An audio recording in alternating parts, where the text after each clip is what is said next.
Hello everyone, and peace of Christ all of you. Please invite your friends. And today we have a very good news.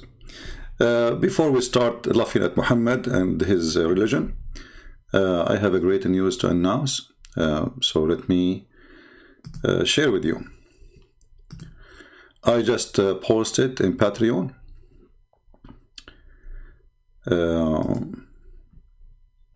two links. One for Chinese book, my first translated book in Chinese, The Deception of Allah. And I have to say, I'm very thankful for the one who did this job. Extremely thankful.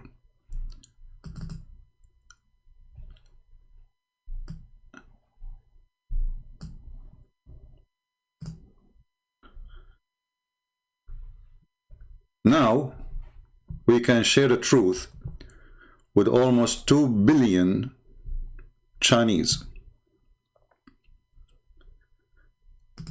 about the filthy religion of Islam. Isn't it, this is amazing news? And as usual, we are posting it for free. Even though, I mean, such a book can make me a lot of money, huge number of people who never heard the truth about Islam. And imagine if every one of them, he just spent $1, how much money I can make. But for us, for you, for me, for people who believe, and for people who they are seeking the truth, not money, we are giving it for free. So I want to say special thanks for the one who did this book. It is a lot of work, for sure. It's not an easy job to do, but this person, he did it. And as you see in the front of you, for those who speak the language,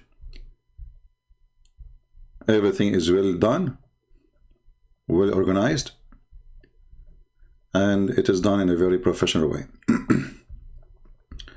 You know, sometimes people, they say, I'm going to translate your book. I heard many people saying. There is some of them, they were truthful, and those are the ones who did the job. And there is some, they are just, you know, trying to say hello and to talk to me, find an excuse to talk. But in fact, they don't care.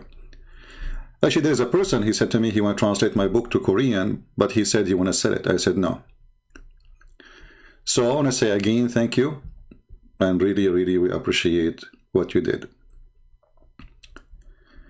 The other accomplishment we have today, same story, all thanks to those who did Sex and Allah in Russian language.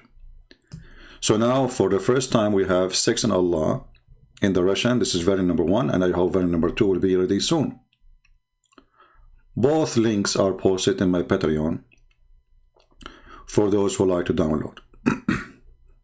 So really we appreciate the job of those people. And just to tell you, to let you know, those people, they did not get paid. I did not pay them. It was done for free. So those people who did this, they are amazing people for sure. And all of us, we have to be thankful for their work. You know, I can share my knowledge, but I cannot make my knowledge in Chinese. I cannot make my knowledge in Russian or all languages which we have already. My book now already translated actually to languages can cover the whole globe, from Spanish to Portuguese to Dutch to Chinese to Albanian, Kosovo, you name it. Amazing people, and we are proud of them. But now, after we celebrate this great news, it is time to celebrate the nipples of Fifi.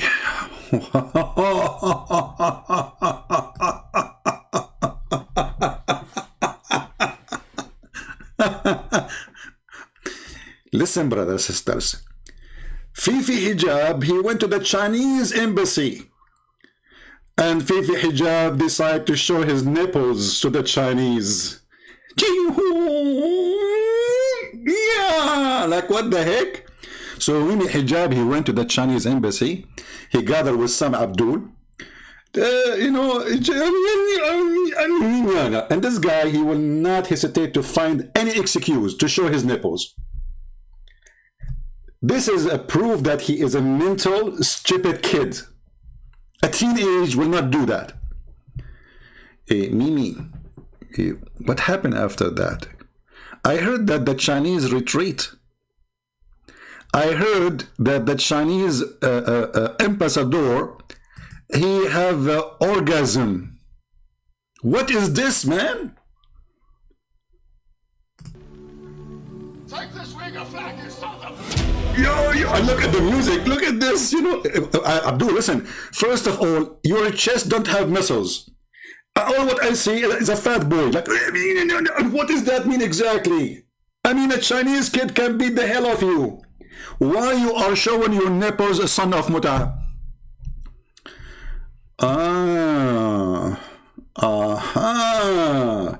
We have to connect the dots.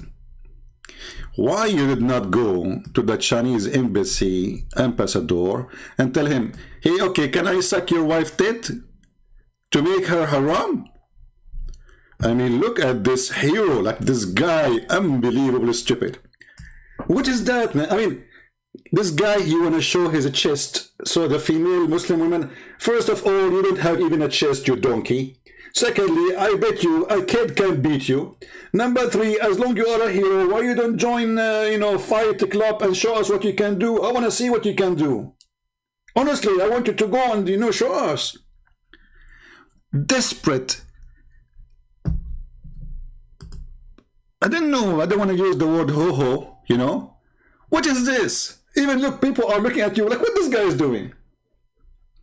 So we are protesting against China, and the one who speak in our name, he take off his t-shirt to show us his nipple and says, if you want to have a fight, come here. Can't you make the fight wearing your t-shirt? By the way, Muhammad Hijab, is it halal in Islam to show your nipples? Isn't it your prophet? He says, this is striptease, you coward. What kind of a Muslim? He take off his t-shirt showing his nipples. I thought this is haram. We compromise. But this is showing you how stupid. And the guy, he got home and he edited the video and he put like a music like boo, Hercules, above the trees. This guy, he think he's something, you know.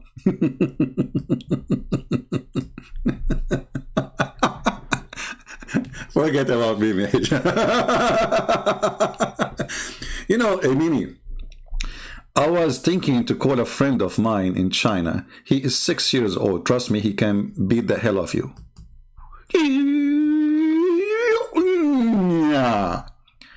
Are you sure you can fight the Chinese, Abdul? I mean, are you sure? Are you? Look at this kid. Look at this kid.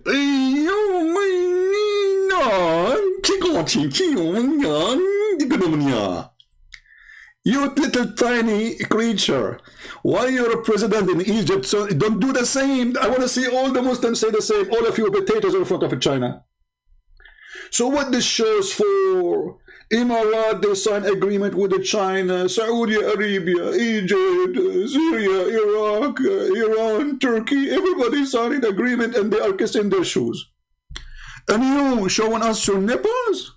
May Allah, you know what? I think you did not come from Egypt. I think you come from the Nepalese Valley. What is stupid donkey? I mean, it's mental. Literally, mental illness. Anyway. He liked tits. He loved to show tits. He liked to talk about tits. He is a Mr. Tetaline. Tetaline Hijab. May Allah bless your tits, brother. Man, I mean, you know what? I don't know what is the impact of this on the stock market after you did this. I'm not sure really, but I heard that the stocks of is like increased, you know. What is that? Hey, by the way, Mimi Hijab, the government of England just 2 days ago, like last week, they announced that Hamas are terrorist organization. Why you don't do the same? And why you don't do jihad, you coward? I mean, between you and the Chinese, the embassy is a few meters. So as long as you are a hero, and you are a mujahid, and you are a Muslim, and you want to challenge the Chinese, here we go, go. You do striptease, this is how you do jihad? What in the hell is that? Hamas is announced as a terrorist organization. Dude Abdul in YouTube will go says, we are supporting Hamas, I challenge them all. Isn't it Hamas your hero? When the guy, what his name? The guy, Mufti Abu Layth, he said something about the stupidity of Hamas. I mean, what's the point of this jihad? You will not win anyway. They go to his house, they broke the door, you know, a bunch of savages, because they knew he would not do anything against them. But if somebody else, for sure, they will not dare to do so.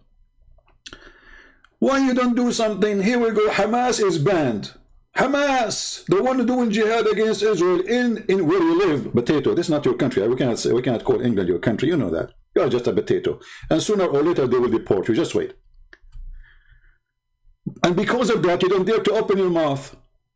Because you know that you are a fraud. You know that you are not a true Muslim. You know that you didn't dare to say what you should say. I challenge you to go in public and say, I am a member of Hamas. Do you dare?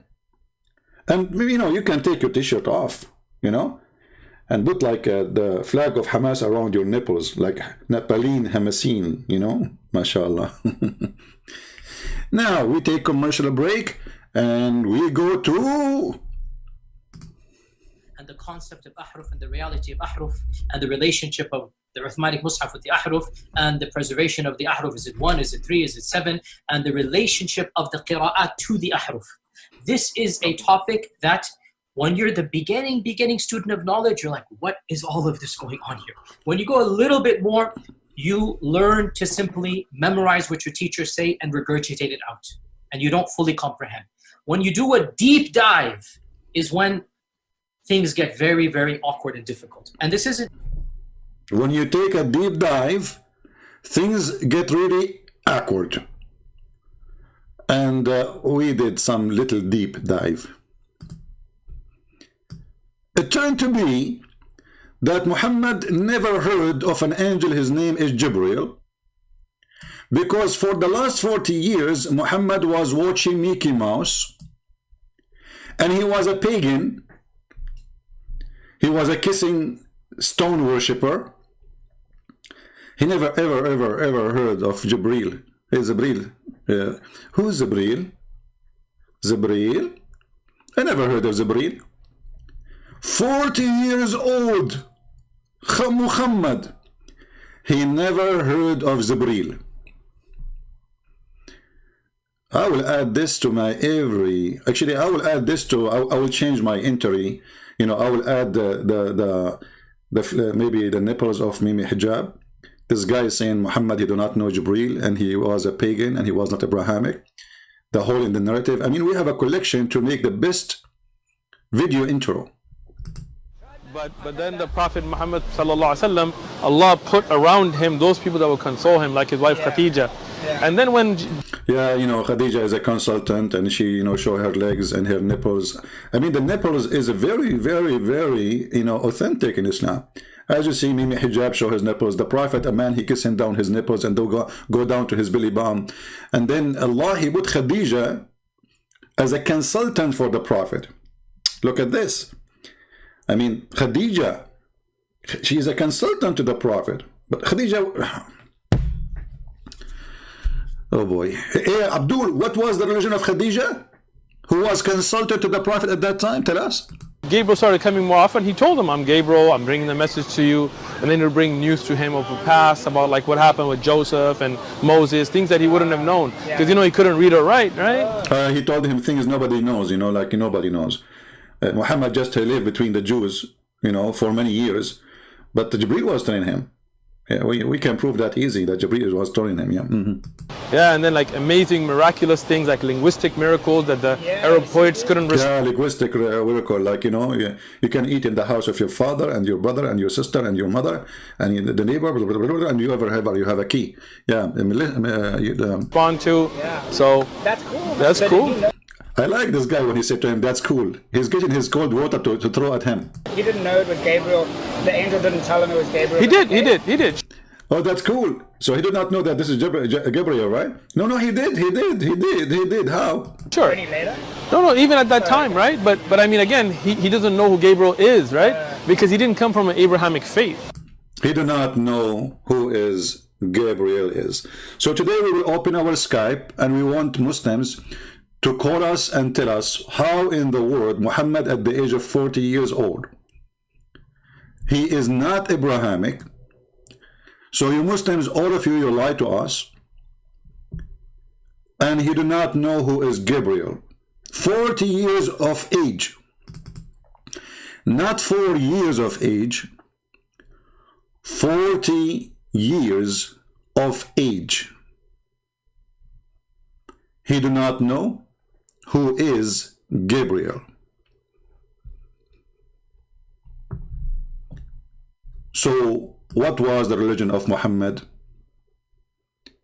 We know now that he is pagan, and Ibn Uthman, may Allah bless his nipples, he made it clear, remember, the Arab were pagans. What was the religion of Khadija? If we say to the Muslims she was a Christian, they will say no, she was not. But that's wonderful. There's tons of videos saying that. So she was then pagan. So Muhammad religion, according to what religion Muhammad he married from Khadija? When you do marriage, marriage is something you do according to belief. Okay, what was the belief? Yeah, and then like amazing, miraculous things like linguistic miracles that the Arab poets couldn't respond to. Yeah. So That's cool. Yeah, the Arab they could not respond to except saying this is Djupet Abdul. Like as an example, amazing things nobody can answer to them. Allah he says if you try to leave the zone of the earth, Allah will shoot your ass with fire. Nobody can respond to this. Who can? Can you? Or Allah in the Quran says that you are coming from the backbone of the women and the backbone of the man. But the important for us that Muhammad he do not know what faith is. He have zero faith in the true God. You see, when he said to him, you do not know what faith, he's talking about that you do not know the true faith. You do not know anything about true God. You don't have a true religion. So what Muhammad was carrying in his bag for 40 years. My Skype is open. We have a Muslim saying to me, call me coward, I'm here. That's good.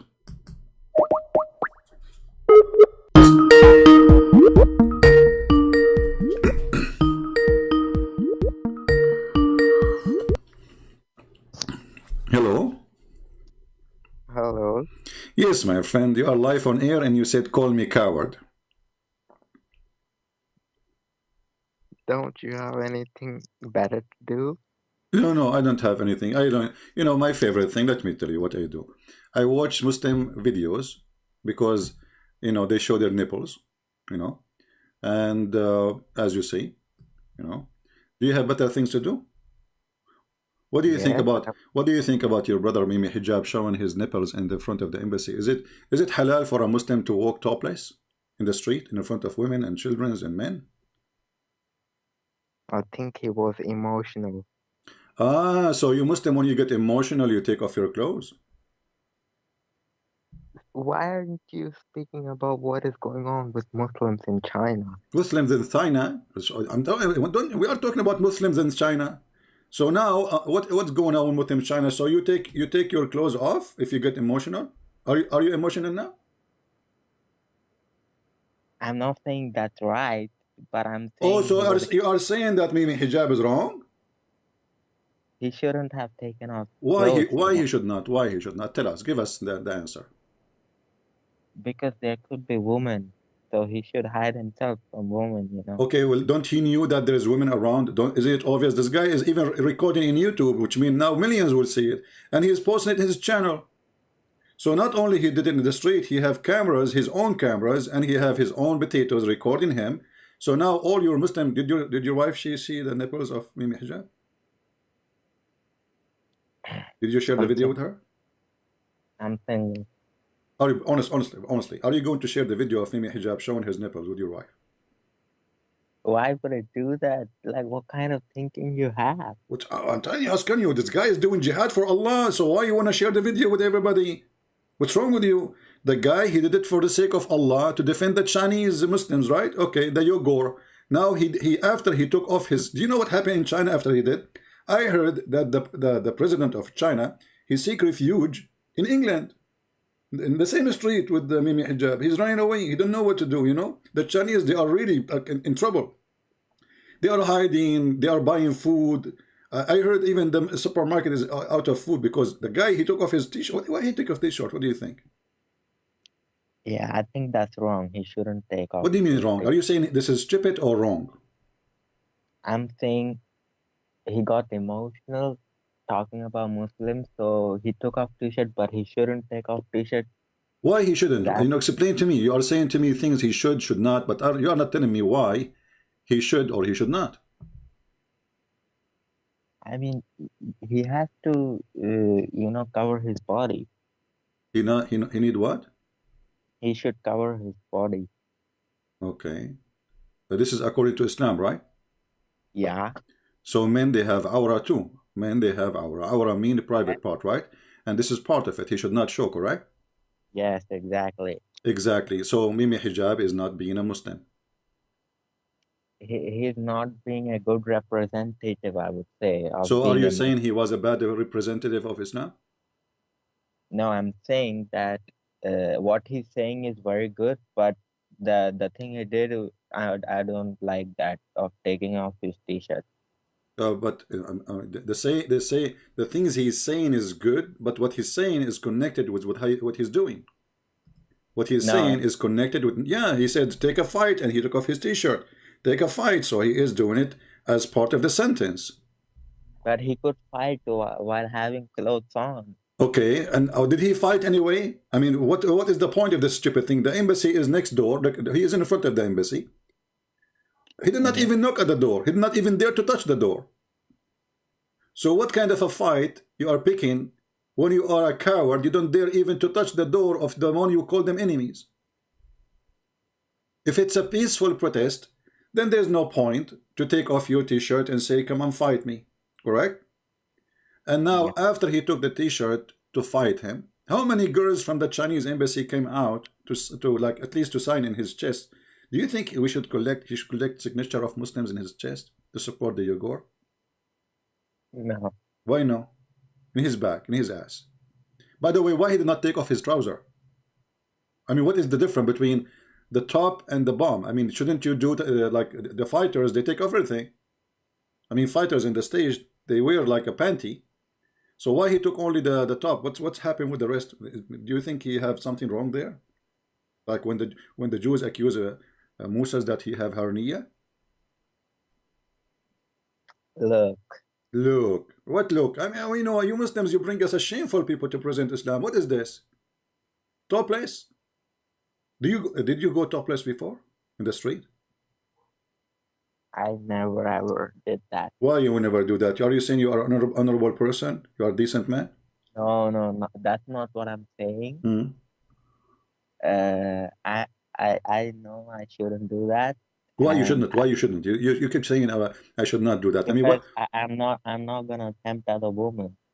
You will not tempt other women? You think Muslim women are tempted by this the chicken chest? I mean, this guy, he don't have muscles. This guy, he have not, and not only that. Look, he shaved the hair around his breast.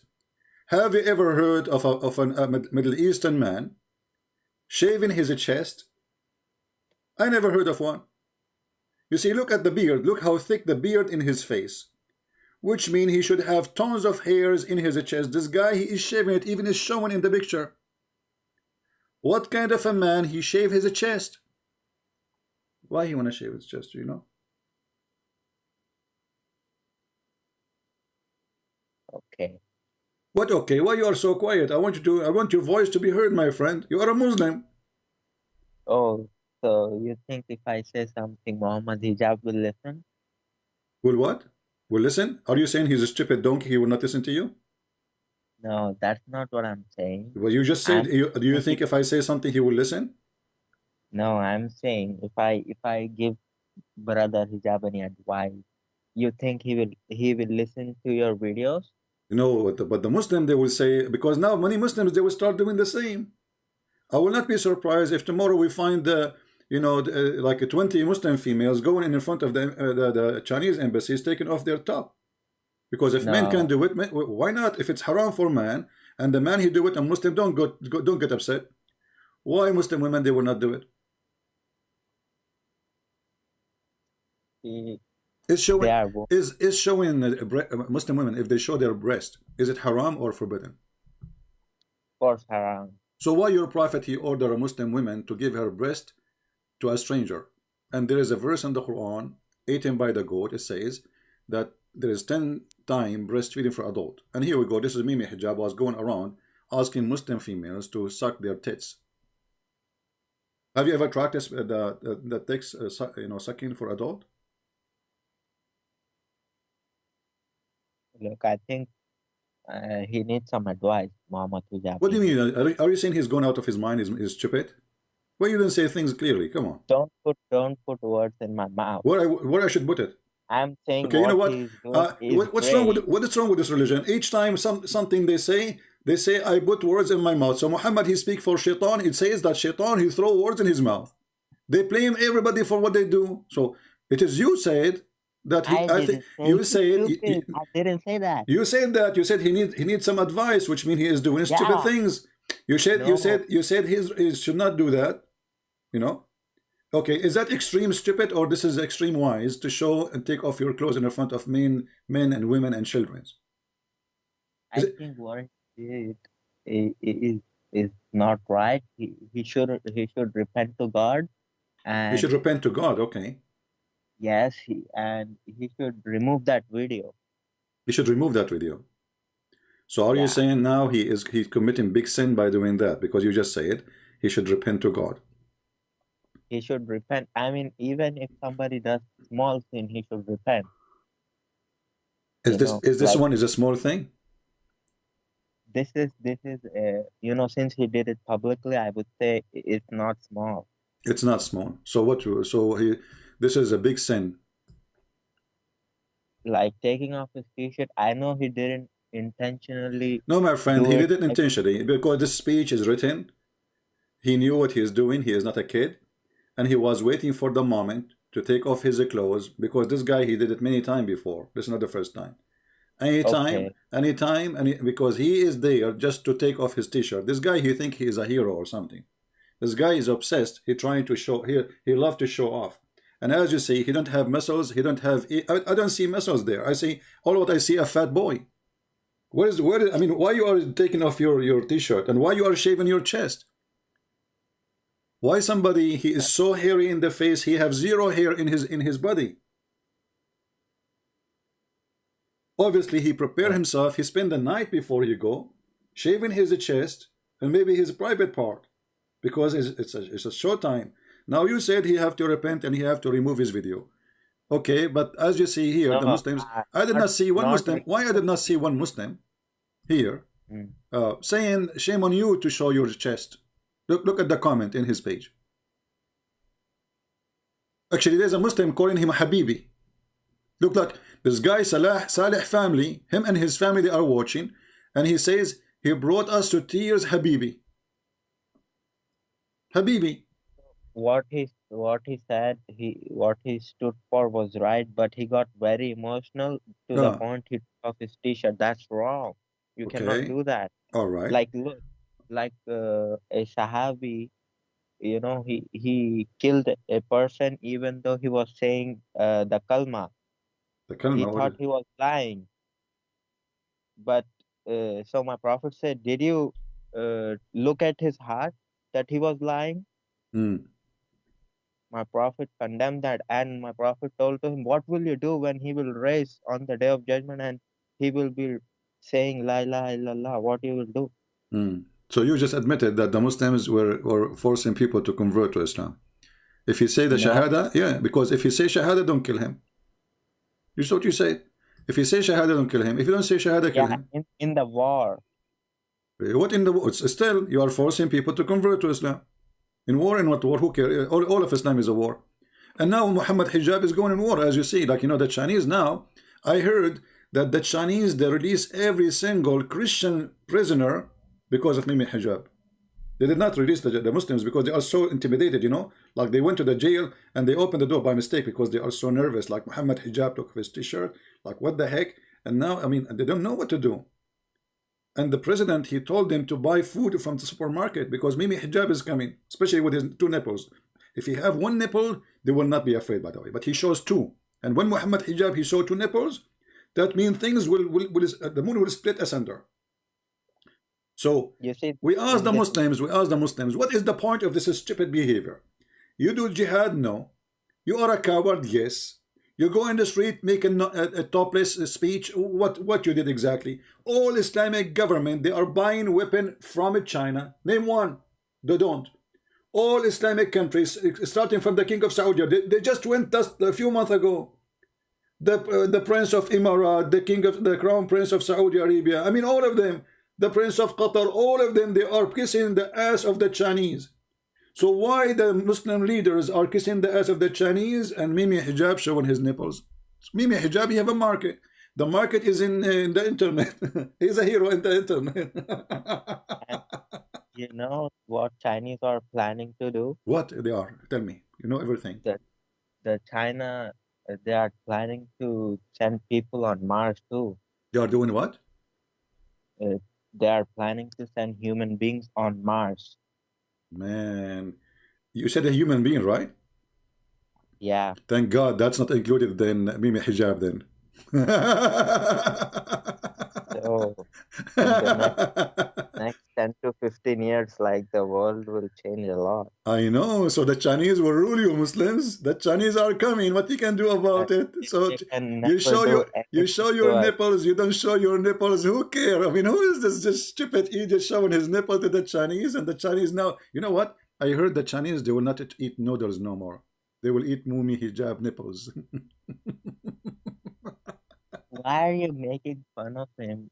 Just if you have a Twitter, you can just tag him and tell him if you're I not am, a here we fan go. of I'm live. I am live, my friend. This is what I do here. I'm live, you know. And this guy is an idiot. He told Muslims he wanted to debate Christian Prince. He did not dare. He hung up on me. He ran away like a potato. And, you know, he's a show-off boy. He is just a little boy. He don't know what to do. He's just looking for opportunity. You can tell. Listen, be honest with me. Can't you tell that he is just looking for opportunity to show off? No, he tries to talk to people, like he talked to Jordan Peterson. He talked to Jordan Peterson. He talked to him in person. I mean, he did talk online. Obviously, COVID is going Okay, on. I talked. Then this is the case. I talked with Allah too, because I talk about Allah every day. Does that mean I talk to Allah? I mean, this is silly. Okay, but you remind me something. Here we go. Mimi Hijab, just a few weeks ago, maybe 2 weeks ago, he have interview with someone. He is anti-Christianity. Supposedly he is a scholar. He invited him, and his name is Bart Ehrman. And look what happened. No, listen. I want you to see what happened, so we can die laughing together. Jesus Christ. There's a lot of interest, I think, from the Muslim community, and many Muslims feel that your conclusions, your historical conclusions of who Jesus Christ is more commensurate with the Muslim idea than it is with the Christian one. I wouldn't say that they line up well with the Muslim view. He told this guy that Christianity and Islam, they line up together. He said, no, I don't think they line up well. And then he told him, he said to him, and I believe that Jesus was crucified and he was buried. I really do think Jesus was crucified and then he really was dead and buried. I didn't watch it. I cannot hear it. I really believe that Jesus was crucified and was buried. So the whole interview to prove Christianity to be not to be the Bible is corrupt, but now he proved the Quran to be corrupt. What do you think about this interview? He just got a guy who he said to him in face, I believe that Jesus was crucified, which means the story in the Quran is a fabrication. I didn't listen to this interview, so if you can play it right now, I will listen to it. Okay, you can hear the video? No, I cannot. Okay, I want you to do this. Mute me in the sky for like 3 minutes, you know, and listen to me from YouTube so you can see the screen, you know, because if I play it, somehow I need to change this. Let me see if I can change the speakers setting so you can hear it from here. Hold on. Let's see how we change the audio. Okay, I will change the. I will play the audio now, and you tell me if you can hear it, you know, from your side. And many Muslims feel that your conclusions, your historical conclusions of who Jesus Christ is more commensurate with the Muslim idea than it is with the Christian one. I wouldn't say that they line up well with the Muslim view. I really do think Jesus. No, did you hear it now without playing on YouTube? Did you hear it? No? Let me try again. Hold on. Commensurate with the Muslim idea than it is with what about now? The Christian one. I wouldn't say that they. No? Okay, let me try something else. Hold on.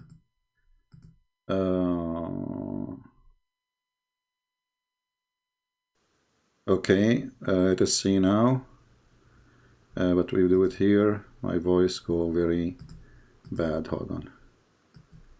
Okay, let us see now here. They line up well with the Muslim view. I really do think Jesus was crucified, and that he really was. Huh? Do you hear it now? Dead and buried. Hello? But I don't hear him no more now. Okay, I have to go then. All right, my friend. Then go and why I hear this noise now?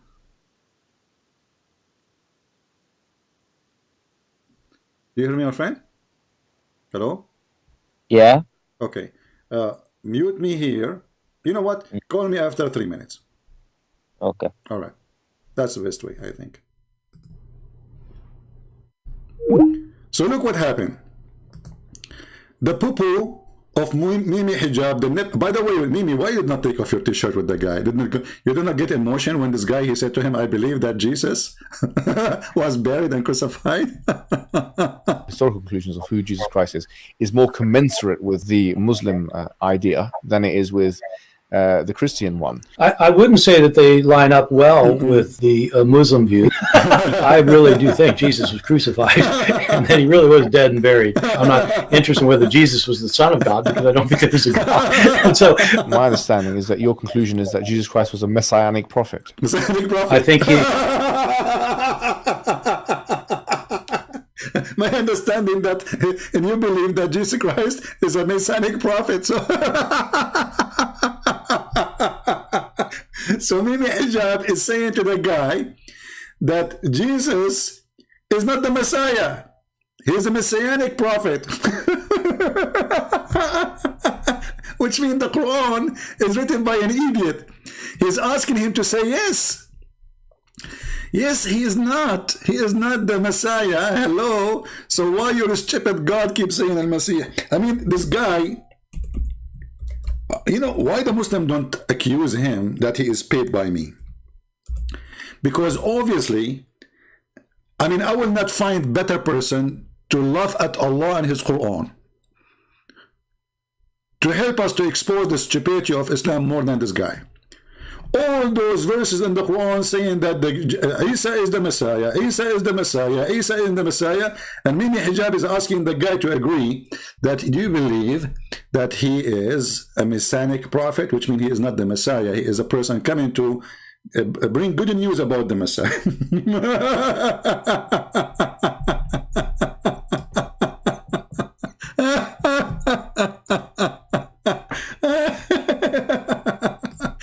Unbelievable. Okay, I'll do more.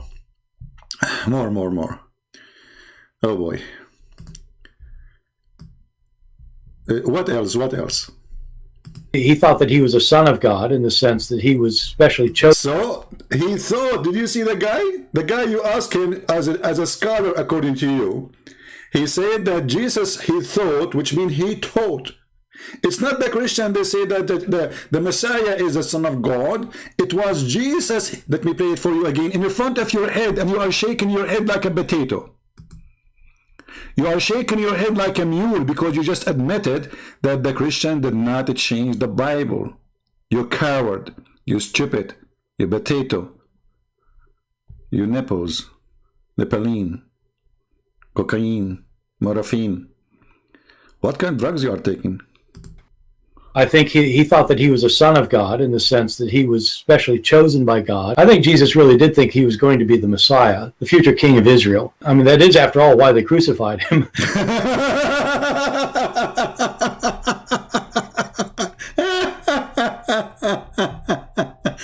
Let us call this Abdul and see what he will say.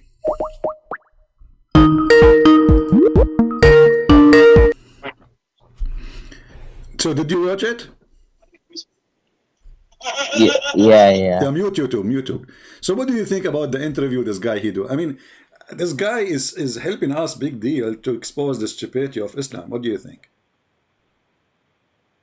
I mean, according to what you have shown me so far, the other guy who Muhammad Hijab had on, he wasn't agreeing at all. Like, he was saying Jesus died, he was crucified. He obviously didn't agree at all with the Quran.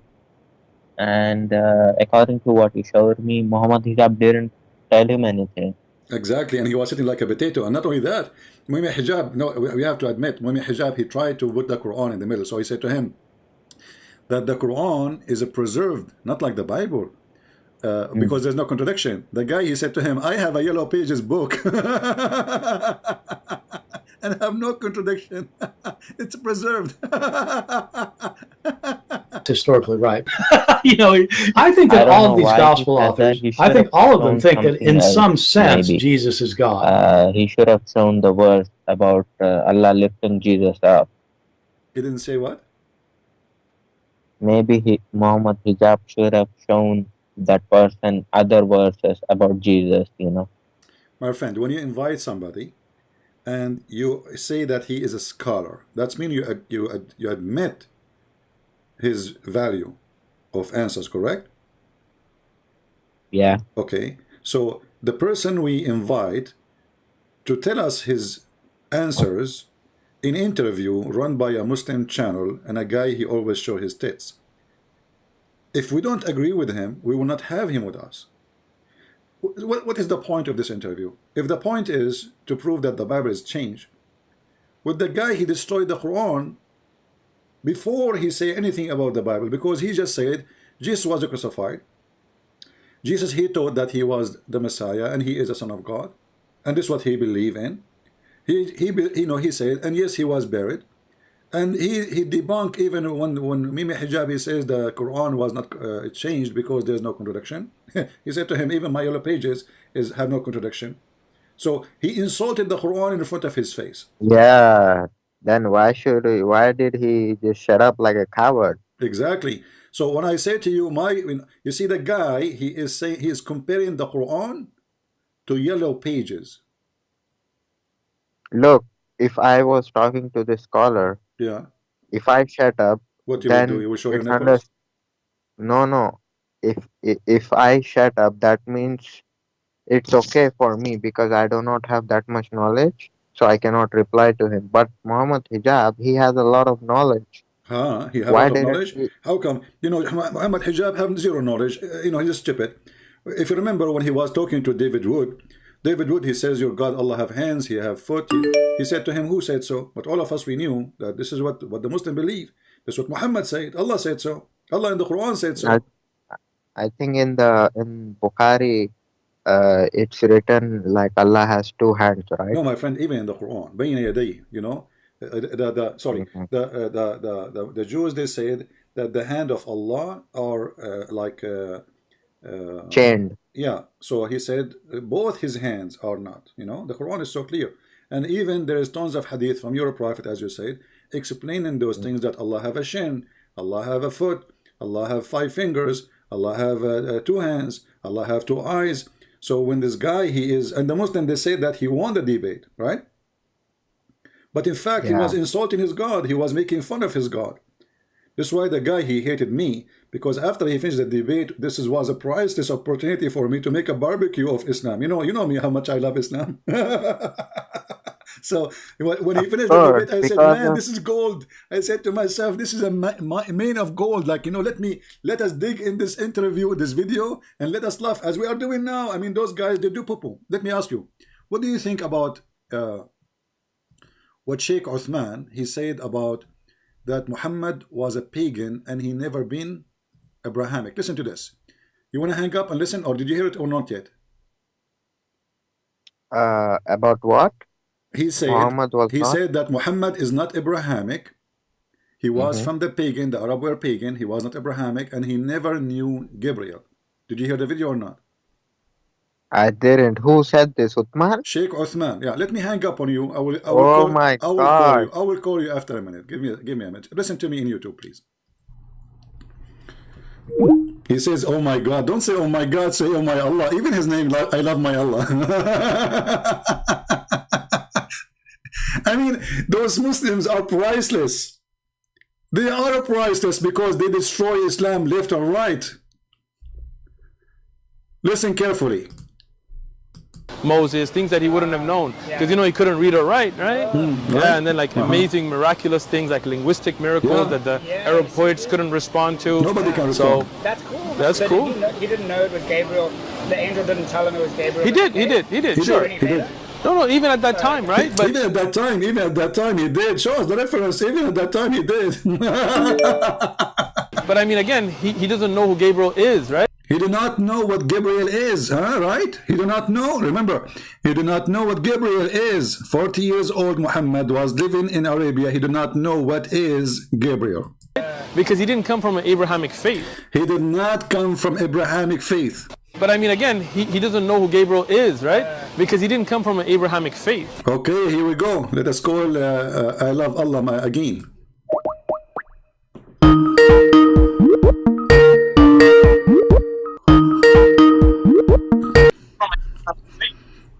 All right, my friend. Did you hear it?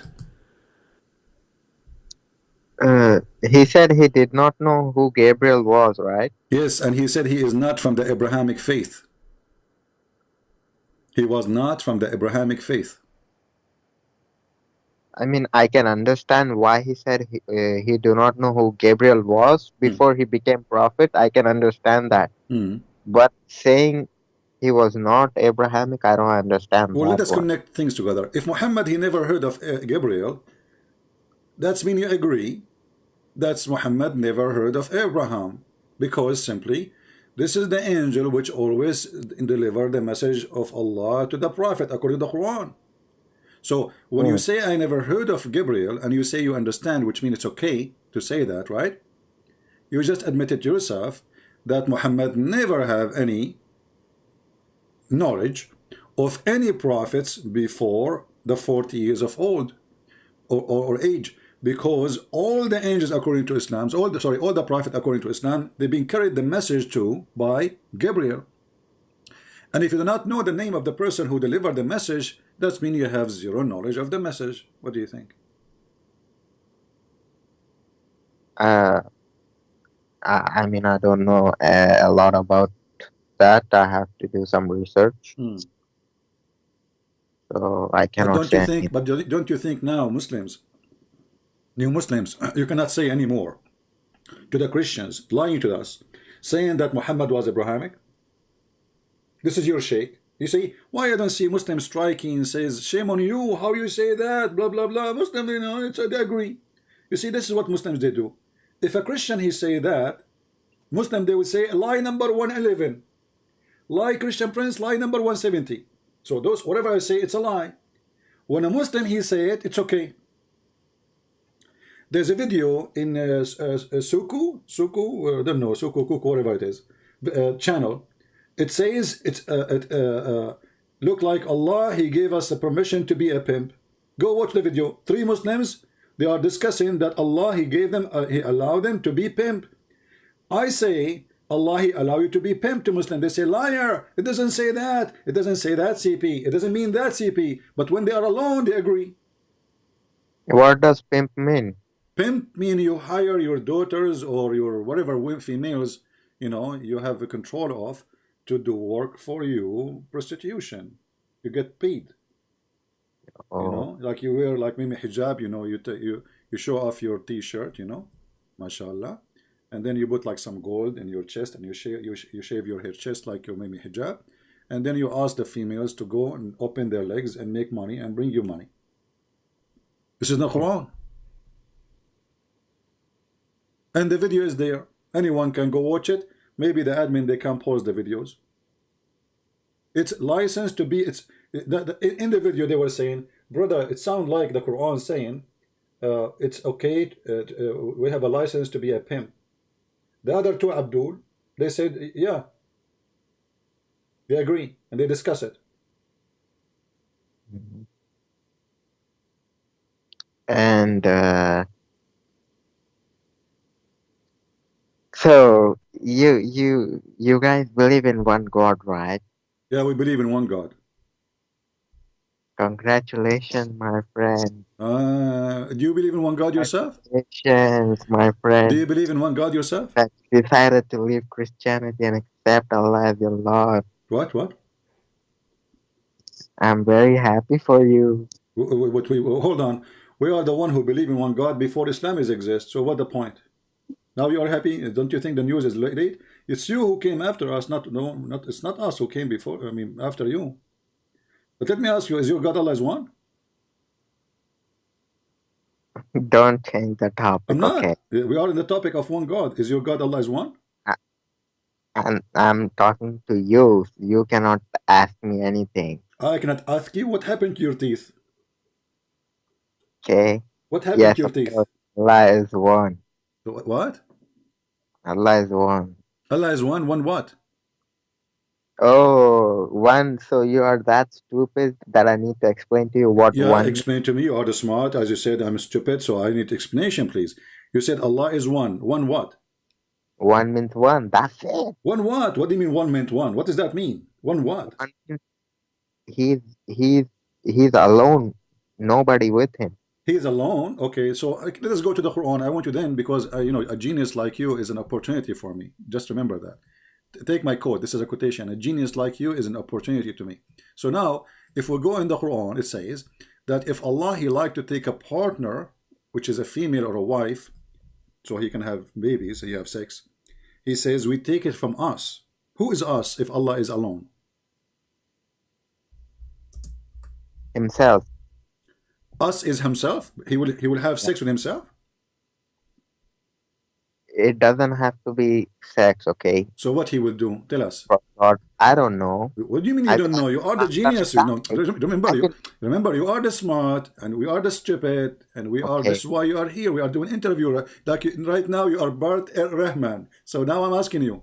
It says here, if you had to find a pastime which is about a female, a wife, or etc., we will take it from ourselves. Ourselves who? Allah is going to marry Himself, have sex with Himself, do boom boom to Himself, or Allah, He have other Allahs and they are females. No. Okay, read the verse for me. Chapter 21, verse number 17. Go ahead, it's on the screen. No, He said within Himself, with His heart. Okay, so Allah will take a partner within Himself. Guys, Allah will take a partner within Himself. Solve this problem for me. How He will take a partner? How will take a partner from within Himself? I'm His slave. I don't know about all of that. Okay, I will ask Him after I die. You will ask who?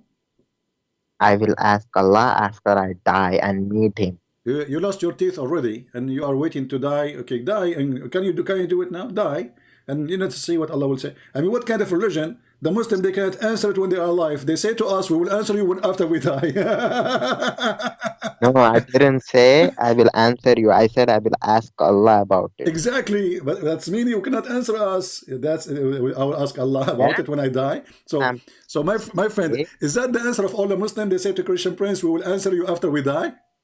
No, no, no. Knowledgeable Muslims, you know, you should talk to them. Are you not? You are not knowledgeable. Like who? Like Mimi Hijab, the nipple boy. Yeah, talk to Mimi Hijab, okay? Okay, call him right now. Call him. Yeah. You think he's my brother? Like I will call him. Well, he is your brother in Islam, and he show his nipples, so you know you have connection. Get the cable, got the cable, the battery cable, hook it up to his nipples, and let us hear his voice. I want to see the coward what he can say. Okay, forget about Mimi. Do you know any sheikh you can call him right now? No, I don't have A any. real sheikh, not a boy from YouTube. Why you don't know? I mean, who is going to believe you really that you have a zero knowledge of any man? Don't you go to the mosque? Yes. Okay, the mosque don't have an imam. I mean, Imam just knows how to say surahs and stuff. He's not knowledgeable when it comes to debates. Ah, okay, okay. So do you know anyone he can answer me? So why you are calling me then? Yes, Why I you are calling me? Like, is it like you want me to play a song for you? Why you are calling me? If you know nothing, so we ask you a simple question about Islam. How Allah will take a wife from us if He is one person? How That's Allah not will take? Question. What is the question was? That's not a simple question. Like that That's is a not very complex question. So are you saying that you Muslim do not know the nature of your God? God is one, but in Himself, like you can ask to knowledgeable people about that. I don't want to say anything. So you are saying to me, we Muslims, we have no idea what Islam is about. So you are a Muslim, you are a grown man, you have kids, you have 4 wives. May Allah bless them and give you more babies. And you are putting all of the words in my mouth. Okay. I don't have a wife. I'm single. I'm not an adult. Okay. Because you are not showing your nipples. You just do what Mimi Hijab you do. Show your nipples. The Muslim women, they will see how beautiful your chest is. And even Muslim guys, by the way, they will like it. By the way, is it true that your prophet, he promised you in heaven that you will have sex with men? So? Oh, sex with men? Uh-huh. I don't know that. Well, isn't it he said that in heaven there is a market? Yes, I know about that market. Like we can buy clothes and stuff, I think. No, he says there's only in this market, there's only magazine. Show me what you're talking about. I don't know. Okay, let us see. Let us show you. By the way, if you have a friends, they speak Chinese, we have my book translated into Chinese for free, you know, and Sex and Allah in Russian. If you know anyone, what is your language? Original language? My Urdu. Oh, okay, Urdu. Soon we will have it in Urdu then. في الجنة للسوق.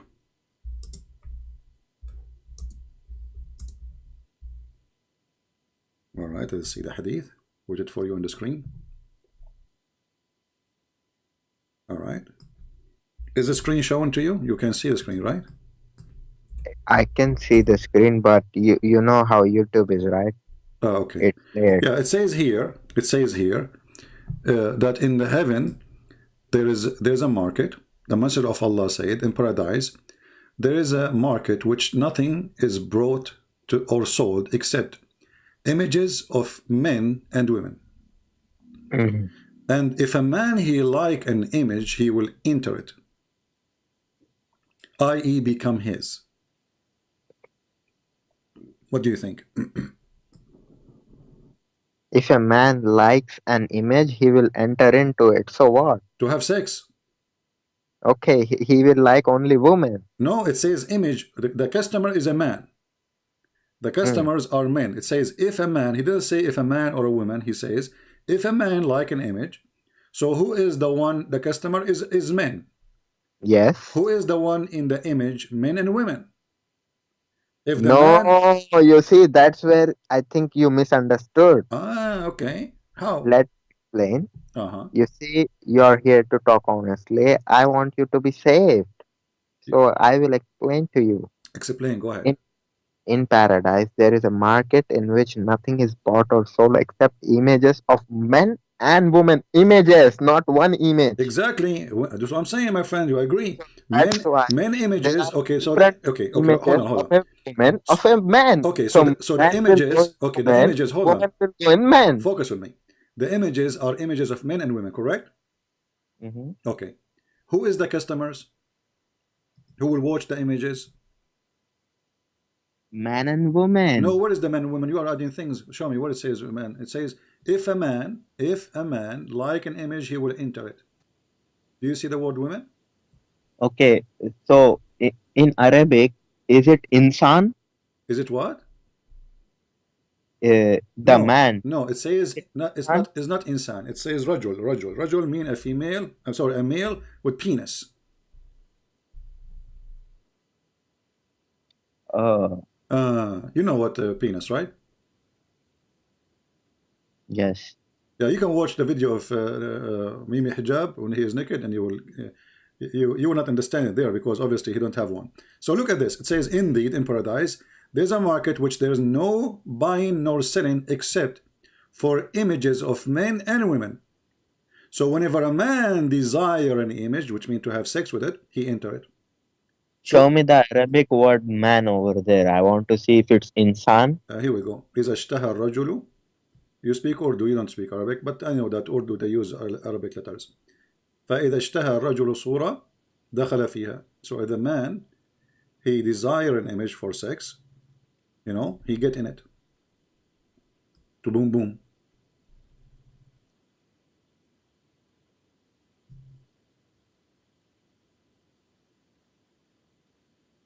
What say you? You like? Be honest with me. Do you like men? I don't. Why? What do you mean you don't? So why you watch Mimi Hijab videos? Oh my God! Are you that like? What is wrong with your health? I don't know what's wrong with you Muslims. Why a Muslim man? He go in the street. You know, did Mimi Hijab? He heard in the news that there's a female lesbian. They took off their top to put straight. Is he a lesbian? Why he's taking off his top? I already explained to you. He got very emotional. Okay. Why you don't get emotional right now? Okay, get emotional. Go ahead. Why would I get emotional? Well, I just showed you can have sex with men. Aren't you emotional now? If that would not move you, what will move you then? Then heaven, your God Allah is a Playboy magazine. He's a vendor of a Playboy magazine. You have images of boys and women and men. So what do you have in Jannah? What do you have? We have God. That's it. Because we have Allah too. No, you don't. You have asses. You have penises. No, you don't have Allah. Show me where in the Quran it says Allah will give you Allah. The Quran says I will give you women with big boobs. Did the Quran promise you? Did the Quran promise you women with big boobs? So what? That's a part of gift. This is part of the gift. Okay, so you open your door, you find two boobs in the front of you. Where is the women? In the verse, you said you speak Urdu, and you know, which means you can read the letters. He did not even say the word women. He says kawaibun atraba. So what is the women? The Muslim translation, they add the word women, but in reality, there's no women. So what kind of God, and why God is promising you women with big boobs? If they are women, we don't know if they are women. They might be cows. As you see, your God Allah is weird. So you promised big boobs. Boobs of what? We do not know. The Muslim, they add women. They say, okay, it's a woman. But there's no proof of that. Secondly, what is the point of promising me women with big boobs? What if I like them small? Okay, you will have it small. No, he says big boobs. I was going to convert. My friend, I was going to convert to Islam, but when I saw this, I got scared. I mean, imagine you go to the bedroom, your wife, she open her blouse, and boom, you know, you have a flood of boobs, boom, you know, she hit you with them, and you're like, this is dangerous. First of all, do we have insurance against boobs? What if your wife, she decide to hit you with one of her boobs? I saw a movie, you know, like it was a comedy movie. The woman, she take her boob and she broke the beans, 6x6 inch beans, you know, with the boobs. You know, okay, so what if this woman? What if this woman she hit you with her big boobs? Do we have insurance against boob? What do we have first aid against those boobs? You don't need any first aid. because already death will be killed. What we killed? So You want to kill the boobs? But I don't understand. What? I am saying on the day of judgment, Hmm. death will be brought in the shape of goat or sheep something, and it will be killed. So Oh, you angel mean will, death will be killed? yeah. So angel will You know, say, whoever is in this is one of the agony, funny things in Islam, guys. Allah will bring the death as a ram, and He will kill him. But is death is a person? is Malakul Maut. So Allah will kill an angel? Allah will kill death itself. Death also is His creation. Okay, but why He will kill him? I mean, the guy he was doing his job. I don't think He will kill angel of death. I think He will kill death. Okay, how you can kill death? Is death as a person? We go back to zero. Death is a creation, and Allah will end death. So death is a creation. So now, right now, in the corner of my room, there is a creation. His name is Death.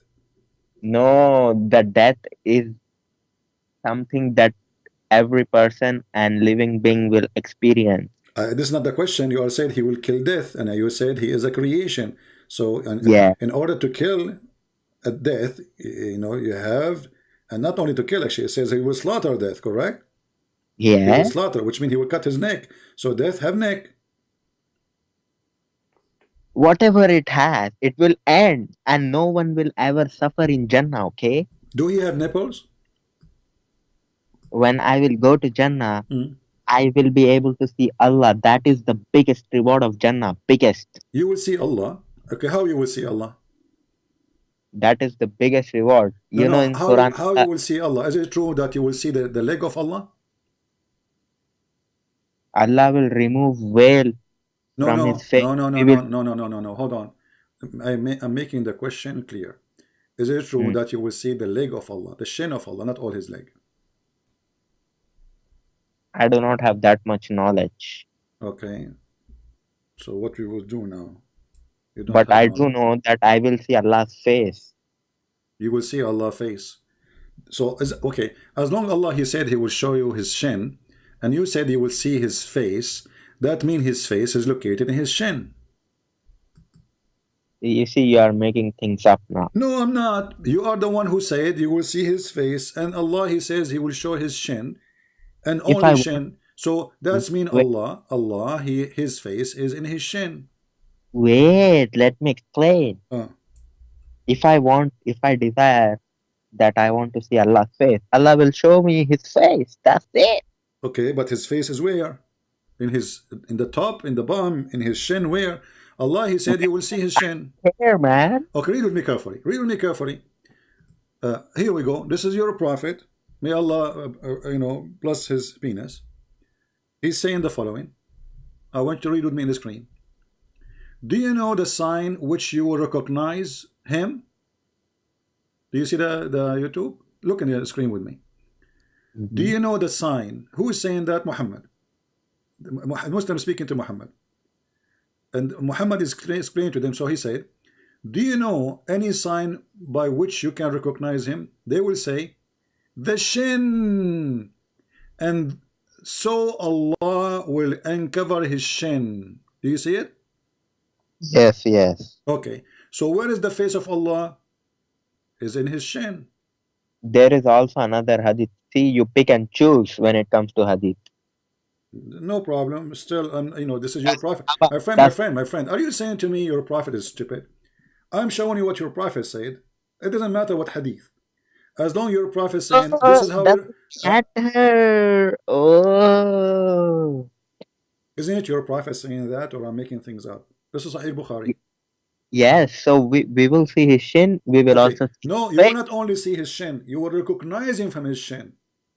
Yes, so okay, so you will not recognize him by his face, you will not recognize him by his toes, you will not recognize him by his nose, you will not recognize him by his eyes, and you will not even recognize him by his nipples like Mimi Hijab. You will recognize him only by his shin. Okay, so your God Allah is a shin. You see, that's the problem with you. Why? He just does not have only shin. What he have? What else? We will recognize him with shin. Okay, you said he did not have only shin. What he have? Whatever he might have. No, I no, don't no. You want. tell me. Don't tell me whatever. I mean, what's wrong with Muslims? You said he don't only have shin. So what he have? That's mean you are sure that he have more additional parts. So what else he have besides shin? Whatever in the hadith it talked about. Don't tell me whatever. Give me name things. You are the Muslim. I am the Christian. I'm learning from you. You are a scholar. You know, and soon Mimi Hijab will interview you, and then he will get emotional, and then he will take off his pant. So, how many parts beside the shin Allah he have? I don't know all of that. I do know that he has a face. He have a face. He have hands, right? We will be able to see his face. Do you have hands? Yes. Okay. So at least now we confirm that Allah have a shin, Allah have a face, Allah have a hand. So how this potato Mimi Hijab he said to David Wood that who said so when he said to him Allah have parts? Why this guy he lie? Yes, but that does not mean, you know, when people say hands, face, it doesn't mean hands like us. Who cares? It's hands. I Yes. asked you a second ago, do he have hands? You said yes. So they look like us, they look like a spider hand. Who care, my friend? Listen, hands is hands. When Allah he described them as hand, it's mean they are hand. So are you against Allah describing himself, his body part by words we use? Against that. Okay, when Allah he say shin, what is that shin mean part of the leg, or does it mean something else in Islam? Look, I think it's shin, but I don't know a lot about it. But let's talk about something I want to talk about. I think I am Allah, because when last time I went to the beach, not beach actually, a swimming pool. The guy in swimming pool, the security, he said, "Sir, claiming to be divine, you cannot swim wearing all your clothes because I'm very hairy. This is why the word hairy is coming from us, Arab, hairy butter, coming from the Arab. We are very hairy. So he said you cannot swim with your clothes. I said, you idiot.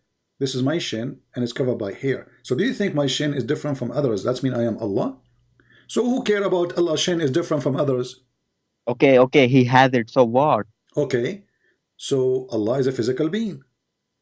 Oh, so that's where you wanted to go. Are you shaking your head? Be honest with me. Are you shaking your head now? It sounds like I'm watching an Indian movie now. Are you going to bring me like 10,000 girls dancing in the middle of the movie? Yeah, Allah is a physical being, because when you agree that Allah have hands, Allah have shin, Allah have a face, that's mean he's a physical being. Wait, let me tell you something. Tell me something. In the Bible, isn't it written that Allah created man in his image? Okay, but that is Jesus. So you are saying to me that God, Jesus, he created Adam in his image. Thank you. I created you. Yeah, he created. Okay, well, hold on. Did your prophet say the same? What did he say? That God created Adam in his image? Oh, did he say that? Oh yeah. He was copying the Bible. Okay. Okay. So as Allah he created Adam in his image, that's mean he have the image of a man.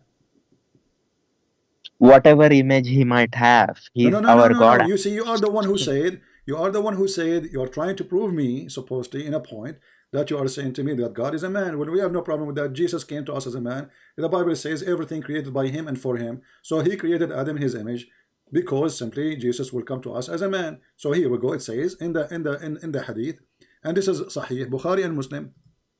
He reported, but messenger said, as saying, when any of you fight, he must avoid the face, for God created Adam in his image. So your God Allah is a man.